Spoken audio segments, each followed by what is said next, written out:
replacing an outer tie rod on a 2013 Honda Foreman 500. They should all be about the same throughout all the years.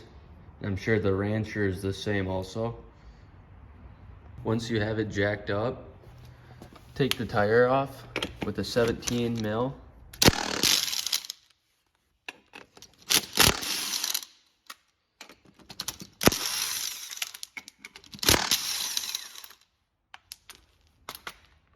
Now that I have the tire off, you can see where the tie rod's broke.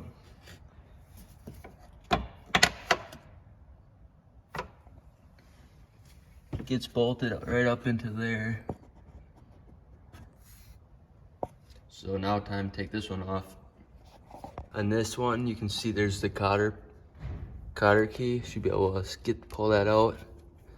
Might need a needle nose. Oh, there. Now take that bolt out. This bolt is a 19 mil.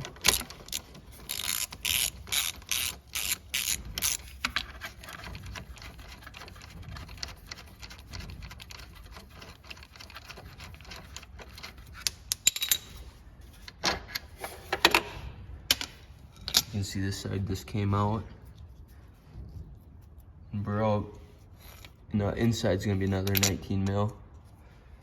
This one's harder to get at, but it is possible too to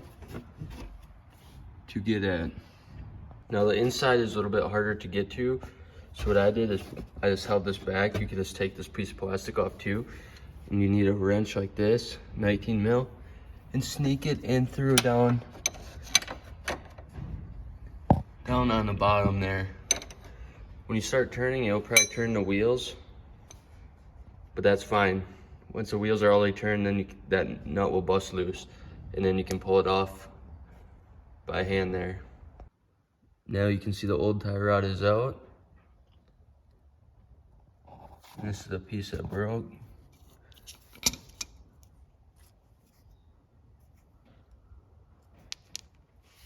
So here's the other used one I'm putting on. A little note or tip or trip. I have 16 mil. And down here, when you go to tighten a bolt, it might spin. A 16 mil, there's little grooves on it, will fit right there and keep it from spinning, so you can tighten it completely down.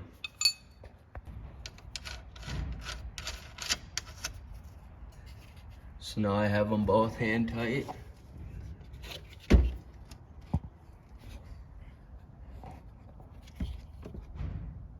And now I'm gonna finish tightening them down. And I might need that 16 mil to hold it in the grooves there, so keep it from spinning.